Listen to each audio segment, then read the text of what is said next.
Estamos en una misión, iglesia. Estamos en una misión y es una misión emocionante.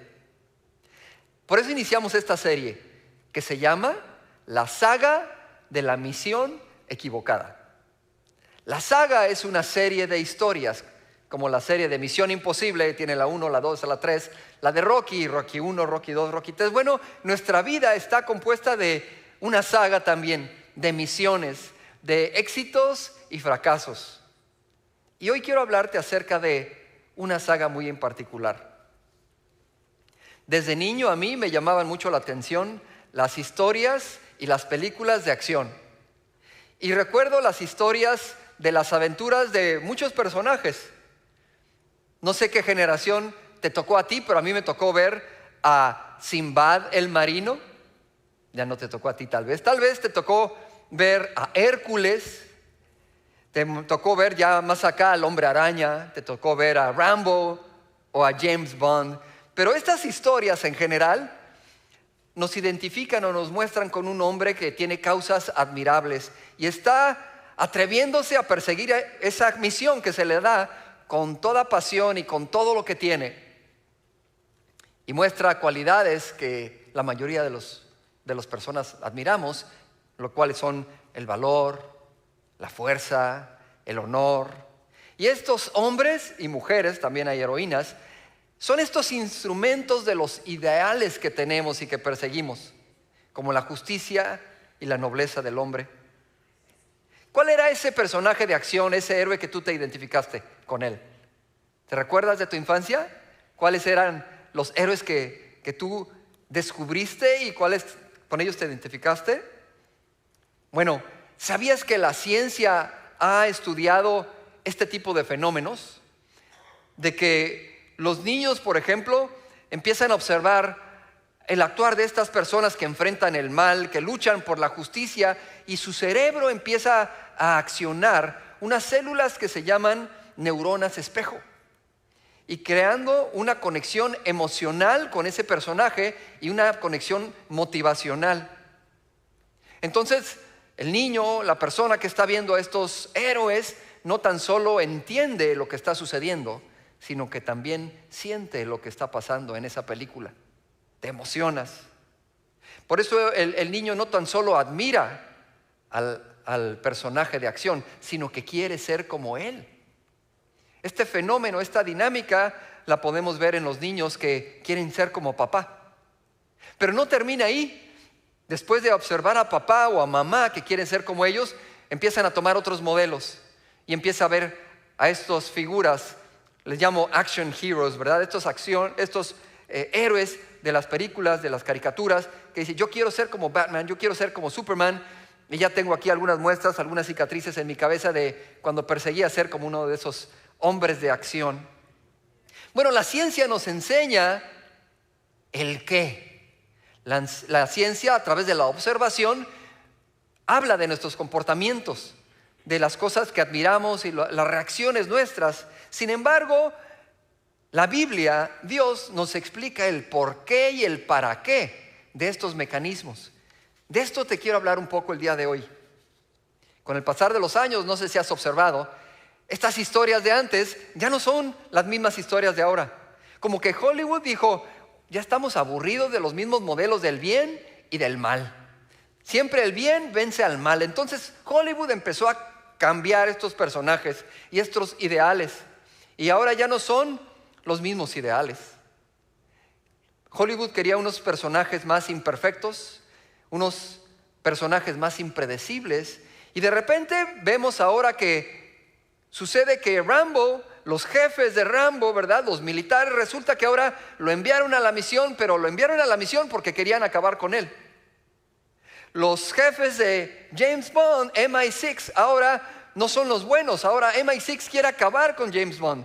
Y entonces estos personajes que antes tenían estos ideales, se dan cuenta que sus jefes, que las autoridades se corrompieron. Y esto causa muchísimas situaciones en la mente y en el corazón de los personajes de la película. ¿Qué pasó con mi misión? Ya mi misión ya no es una misión de justicia, ya no es una misión de rescate, ahora se convirtió en una misión de venganza. Estos personajes tienen un encuentro con la nueva realidad y empiezan a cuestionarse: ¿estoy en la misión correcta? ¿Vale la pena seguir haciendo lo que hago? ¿Es mentira todo lo que he creído? ¿Todo lo que me enseñaron? ¿Y qué hago ahora? Obviamente, como puedes ver, esto no sucede tan solo en las películas, o no tan solo le sucede a los niños, nos sucede a todos. En la Biblia vamos a encontrar justamente historias como estas, con personajes de verdad, con personas que vivieron situaciones ideales y se les rompió el corazón. Y quiero que pongas atención, porque así como a ti se te rompió el corazón, a muchas personas se les ha roto el corazón persiguiendo lo que creían que era verdad. La Biblia nos habla de un hombre. Este hombre fue Saulo de Tarso, también conocido como Pablo. Y Pablo era un hombre, en su época, era un hombre preparado, era un hombre estudiado, era un hombre en la posición correcta. Había nacido como ciudadano romano en un tiempo que el imperio romano gobernaba. Era un imperio soberano sobre las demás naciones. Tenía la nacionalidad correcta, tenía la posición académica o preparada correcta, pero también tenía la posición religiosa y social correcta. En todo sentido tenía privilegio este hombre. Y haberse encontrado, como decimos, bien parado ante la sociedad, ante el gobierno y ante la religión, pues empezó a desarrollar este celo de estoy en la posición correcta, yo tengo la verdad, y empezó a defender, inclusive a perseguir a aquellos que se oponían. Ese celo lo llevó a perseguir a los que seguían un camino muy diferente, aquellos que según él eran unos herejes, porque decían que el Mesías ya había nacido, que ya había llegado y había muerto y resucitado. Y él decía: mentiras, herejías, esta gente no merece vivir, los voy a alcanzar, los voy a perseguir y los voy a llevar a la cárcel. Y justamente él fue lo que hizo. Inclusive fue ante los líderes religiosos de su época, para esto el sumo sacerdote, a buscar cartas que le autorizaran perseguir estos hombres, estos herejes, estas mujeres, hasta lo último de la tierra. Su misión era esa: identificar, perseguir y encarcelar a aquellos que se oponían a su religión. Pero un día Saulo de Tarso, se encontró con la verdad. En Hechos 8 podemos ver cómo Saulo va a buscar estas cartas de autorización para su misión, y estuvo dispuesto, tal era su fervor, su pasión por lo que él hacía, que estuvo dispuesto a viajar a pie 400 kilómetros hasta el país de Siria, lo que ahora conocemos como Siria, para ir a perseguir a los cristianos que estaban allá, un lugar que se llamaba Damasco, que se llama hasta la fecha. Entonces, en su camino a Damasco tuvo un encuentro, y si vamos a la Biblia, ahí en Hechos 9, versos del 3 al 6, vas a darte cuenta cómo fue este encuentro, y déjame leértelo. Mas yendo por el camino, aconteció que al llegar cerca de Damasco, repentinamente le rodeó un resplandor de luz del cielo, y cayendo en tierra oyó una voz que le decía: Saulo, Saulo, ¿por qué me persigues? Y él dijo: ¿quién eres, Señor? Y le dijo: yo soy Jesús a quien tú persigues. Dura cosa te es dar coces contra el aguijón. Él, temblando y temeroso, dijo: Señor, ¿qué quieres que yo haga? Y el Señor le dijo: levántate y entra a la ciudad, y se te dirá lo que debes de hacer. Jesús, el Mesías, le mostró a Pablo que estaba actuando justo en contra de los ideales que él creía defender. Jesús le mostró que no estaba defendiendo a Dios, sino que estaba peleando en contra de Dios. Estaba persiguiendo al Mesías. Pero Pablo es el ejemplo ideal de un hombre que perseguía la misión equivocada. Pero también es un gran ejemplo de un hombre que tiene un encuentro verdadero con Jesús y corrige la misión de su vida, corrige su camino. ¿Estás persiguiendo la misión correcta? ¿Estás seguro que no te has desviado de la misión que Dios te dio para tu vida? Porque debo reconocer que es muy difícil reconocer el error de estar luchando con la causa equivocada. Es difícil admitir que hemos vivido engañados, que hemos creído mal. Es muy difícil. Sobre todo cuando estabas apasionado y traías una convicción muy fuerte de lo que creías. Porque una cosa es reconocer que actuaste mal. Puedes decir, perdón, fue una equivocación, no lo hice con esa intención. Pero cuando tienes que reconocer que has creído mal, eso es muy diferente. Esto representa reconocer que tus convicciones eran incorrectas, que estaban equivocadas. Esto requiere mucho más valor y requiere una integridad moral muy alta. Es reconocer que tenías la misión equivocada y esto es humillante, esto es penoso porque te confronta con tus motivaciones y sacude nuestra identidad y nuestro valor propio. ¿Cómo respondemos nosotros cuando enfrentamos situaciones como la que enfrentó Pablo? ¿Somos honestos? ¿Somos íntegros? ¿Abrimos nuestro corazón? ¿Sabes? Se han hecho estudios psicológicos. Yo no sabía esto, pero hay psicólogos de la religión. Psicólogos que siguen estos rollos que se avienta el hombre de tener una convicción y luego tener un problema con su sistema de creencias. ¿Te has enfrentado a una crisis de estas? Que tu manera de creer y de pensar es confrontada y te das cuenta que estabas creyendo puras mentiras y que no era la realidad lo que tú creías. El doctor Donald Capps, él es psicólogo de la religión y explica esta experiencia de Pablo justamente. Dice que Pablo entra en una crisis de autorreferencia. Esto significa que la persona pierde ese marco desde el cual interpretaba su vida, su yo, su persona. A este fenómeno, ya es muy común que lo escuches tal vez en las redes sociales, se le llama disonancia cognitiva extrema. Hay un choque de lo que entendías, hay un choque con lo que creías y confrontas la falsedad de tu sistema de creencias.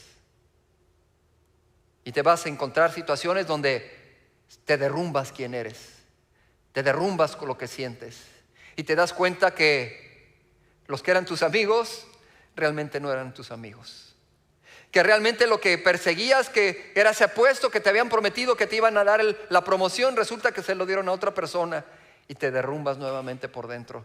Resulta que la persona que juraste que te amaba te engañó y te derrumbas nuevamente como persona porque todo lo que creías se te viene abajo.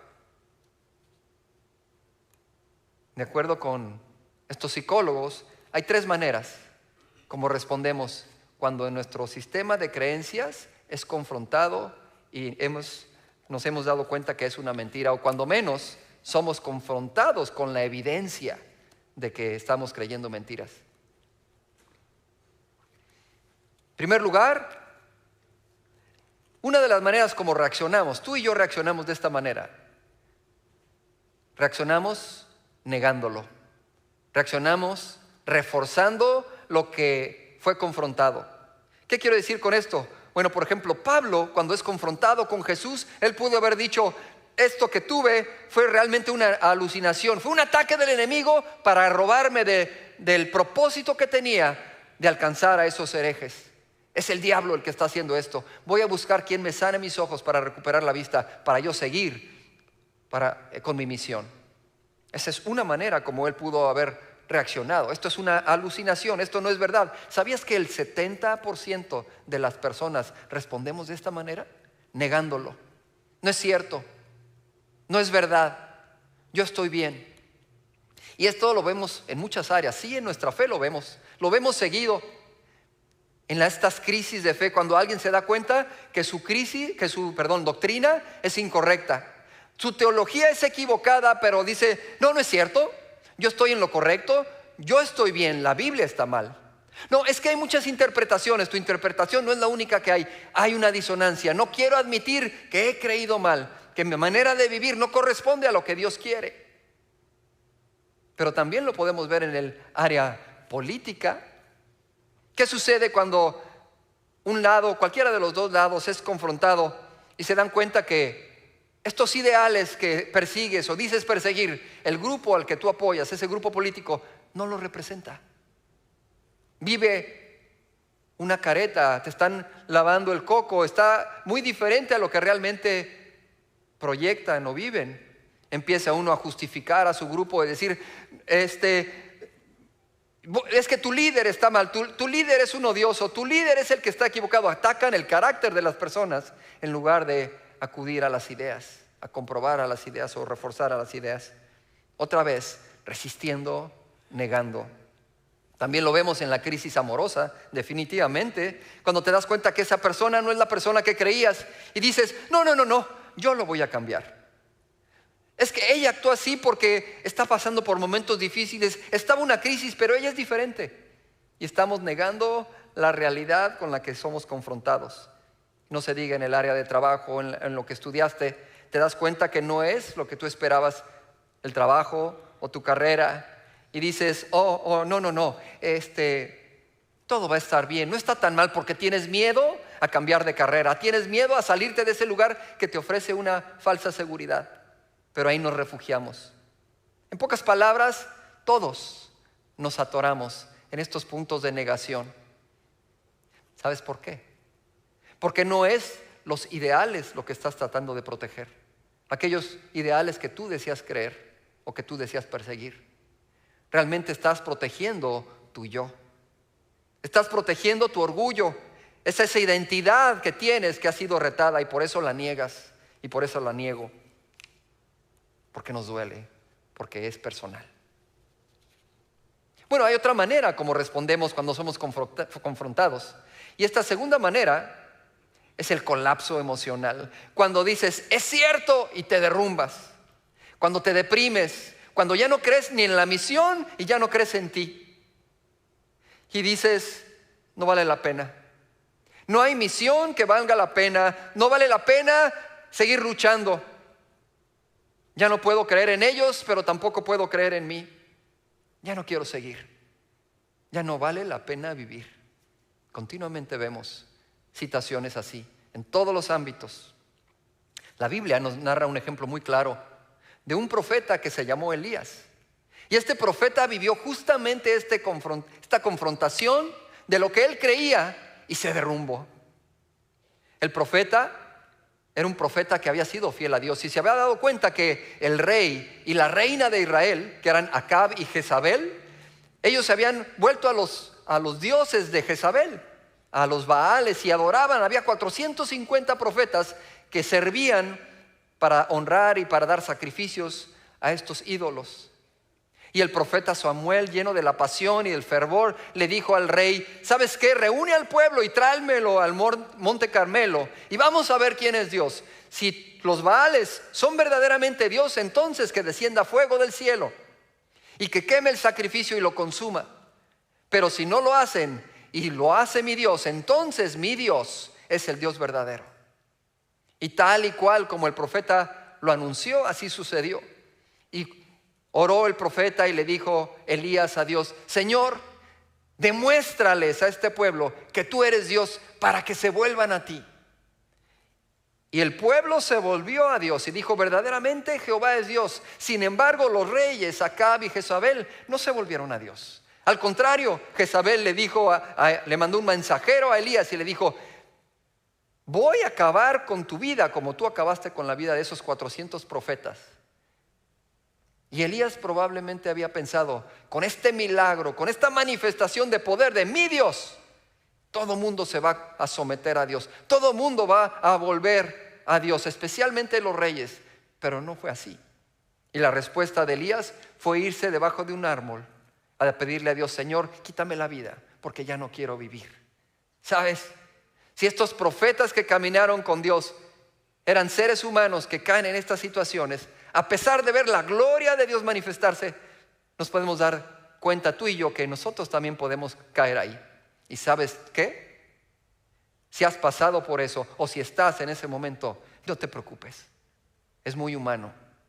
Es normal que caigamos así, pero no es normal y no está bien que nos quedemos allí, porque Dios quiere algo más para nosotros. Él tiene una misión correcta y Él tiene un diseño correcto para tu vida.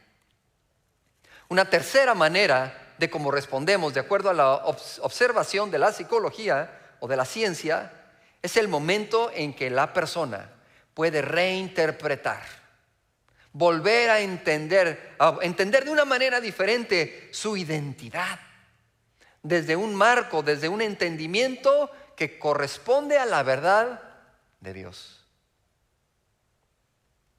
De acuerdo a las observaciones científicas, entre el 10 y el 15% de las personas logran esto cuando son confrontadas. Ahora, no te desanimes.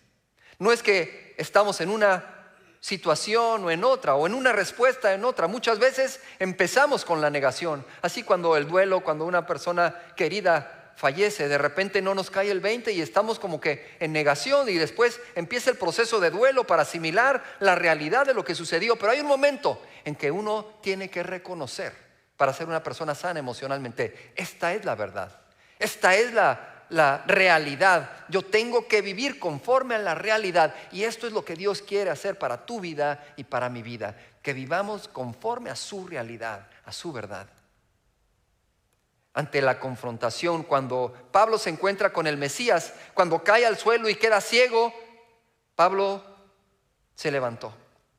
Pablo aceptó la evidencia y dijo: verdaderamente con quien hablé, a quien le dije Señor, Él verdaderamente es Jesucristo. Él es el Mesías resucitado. Él lo reconoció y a partir de allí obedeció la instrucción del Mesías. Pablo mostró tener una convicción con la verdad, con la evidencia innegable de su encuentro con Jesús. En medio de ese trauma, porque fue un trauma, en medio de esa humillación, porque los demás que venían con él corrieron y quedó humillado. Ahí está el líder religioso que perseguía a los cristianos y ahora es perseguido y es encontrado con el Mesías. Pero Pablo no lo negó. Pablo no se deprimió ni se fue a quererse morir. Pablo se levantó y fue a donde el Mesías le había dicho. Ahí, en un aposento en la calle que le llamaban la calle derecha.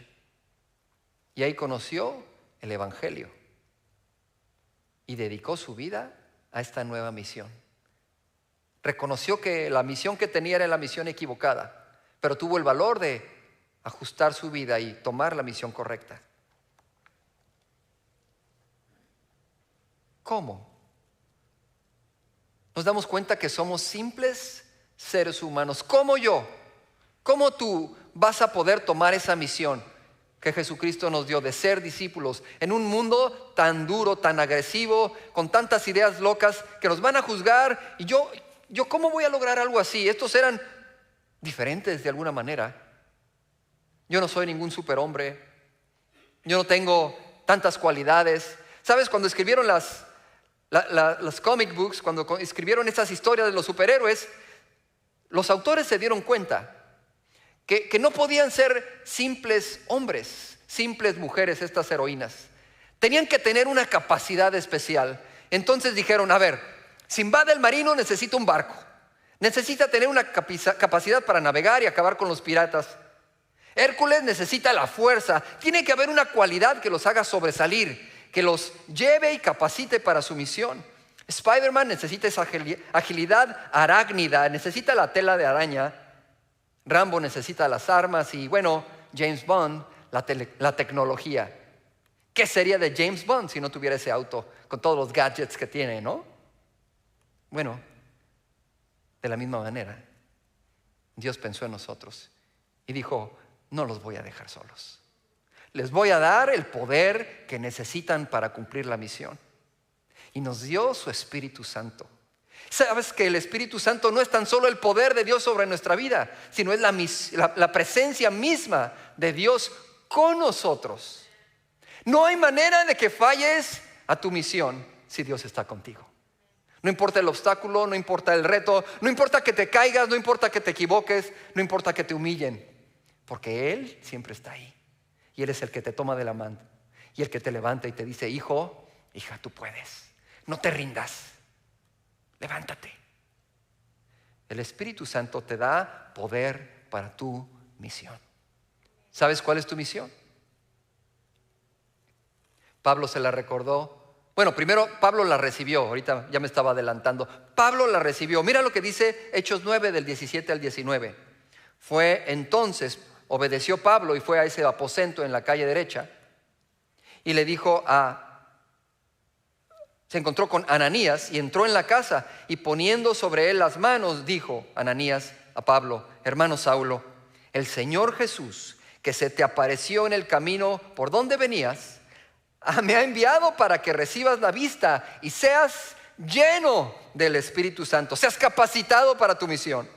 Al momento le cayeron de los ojos como escamas y recibió al instante la vista, levantándose, y fue bautizado, y habiendo tomado aliento, recobró las fuerzas.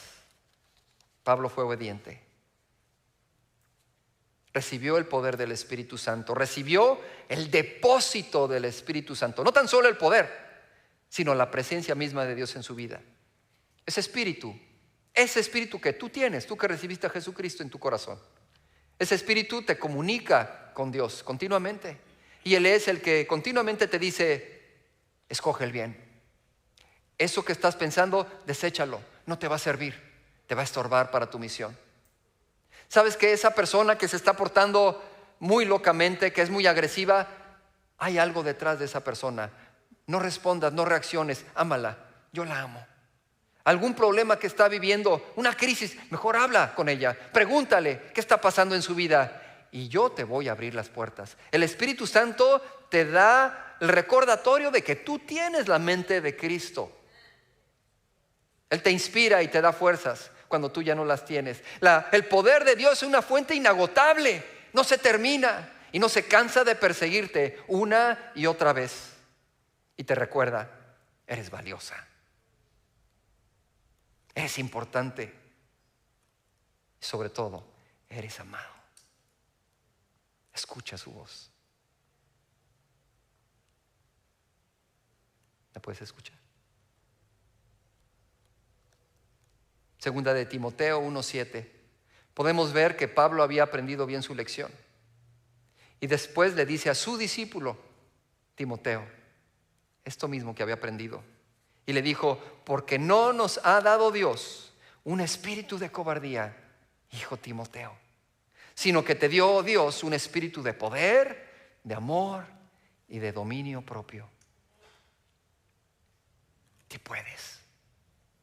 Sí, muchas veces te vas a equivocar. Muchas veces te vas a dar cuenta, porque te lo voy a decir, que estabas en la misión incorrecta y necesitas arrepentirte. Pero eso es bueno, porque te estoy dando una nueva dirección, una nueva identidad, un nuevo poder. Escúchame, camina conmigo.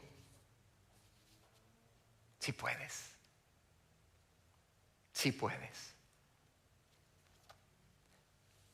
Quiero decirte nada más para terminar, de un hombre que se llamó John Newton. John Newton nació en el año 1725, ya sé.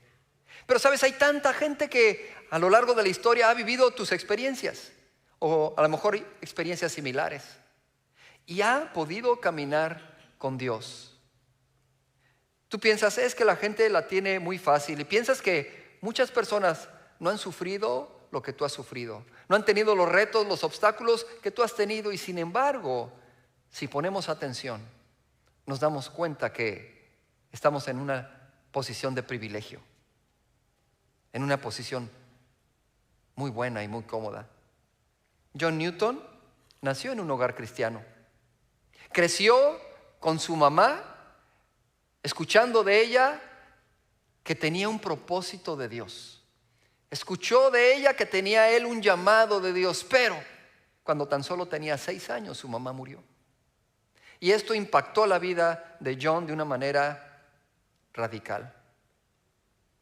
Se lastimó su corazón, Se endureció su corazón en contra de Dios. Y cuando llegó a ser adolescente estaba en completa rebeldía contra de Dios.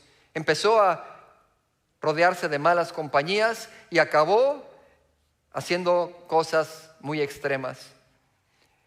Terminó trabajando para barcos, en Inglaterra vivió él, para barcos o empresarios que transportaban esclavos. Y era una de los empleos o de los trabajos más drásticos y más viles de la época, negociar con esclavos. Y esto es lo que él hacía.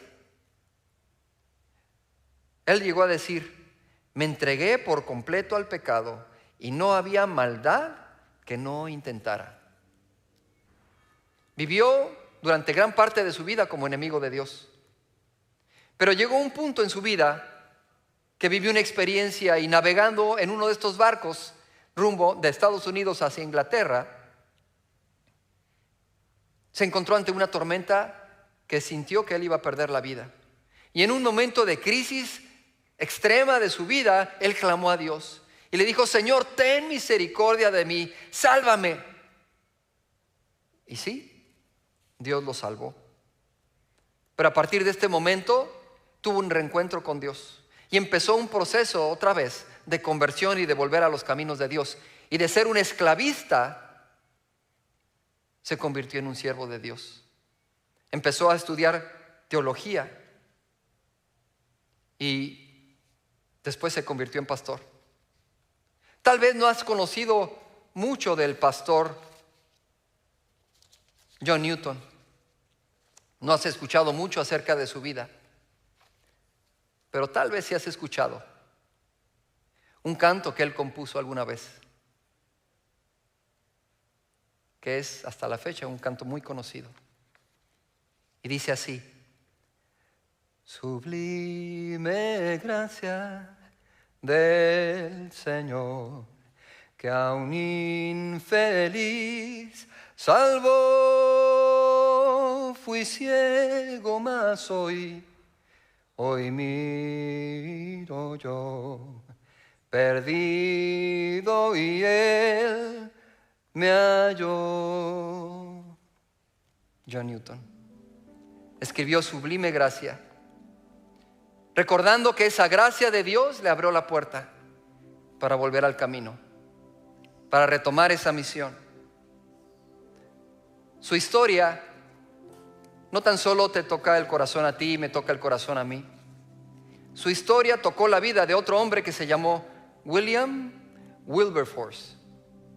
Y William, este hombre impactado, fue el líder de la abolición de la esclavitud en Inglaterra. ¿Sabes? A veces pensamos que la misión que Dios nos asignó no es tan grandiosa, no es tan gloriosa, no es tan importante. Sin embargo, para Dios lo es. Y a lo mejor es la tarea de ser padre, de ser madre. A lo mejor es la tarea que estás desarrollando en este momento, que para ti es pequeña, pero para el plan de Dios es muy grande, porque Él tiene un gran rompecabezas. Nunca minimices la misión que Dios te da. Dios te ha llamado a que te levantes. Dios te ha llamado a que salgas de ese fracaso que tienes en tu cabeza, que salgas de la depresión, que salgas de la autocompasión que no te ayuda, y que tengas en tu mente clara esa misión que Él te llama a cumplir. Su gracia te abre el camino y te da el espacio para que te tropieces y te caigas. Pero la compasión y el amor de Dios y la pasión que Él tiene por ti te toma de la mano y te dice: no te rindas, hijo, no te rindas, hija, levántate, lucha, pelea y búscame, porque estoy aquí a tu lado. No me he ido a ninguna parte. Comparto la misión contigo. Su Espíritu nos recuerda que somos suyos y que Él está aquí. Te quiero invitar a que cierres tus ojos un momento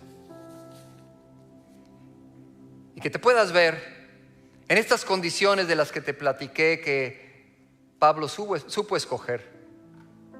A lo mejor hay un área en tu vida que estás estancado, estancada, y que no puedes salir, que no te lo puedes perdonar o no puedes perdonar a una otra persona. Hay un área donde dices, yo no voy a salir de aquí, estoy atorado en este fracaso emocional, profesional, en algún área de tu vida. Tal vez estás viviendo una etapa de depresión o de negación. Pero Dios te dice en esta tarde, déjame que yo reestructure tu corazón. Déjame que yo recoja esos pedazos y los haga una pieza. Porque mi Espíritu Santo conoce las profundidades de tu alma y te quiere reparar y te quiere levantar, pero tienes que darme permiso. Te quiero invitar que hoy le digas al Señor, sí, Señor. Sí, papá. Escojo tu verdad. Escojo tu sanidad. Escojo tu palabra. Escojo tu voluntad. Ayúdame, Señor. Te necesito. Te abrazo. Te recibo. En el nombre de Jesús. Amén.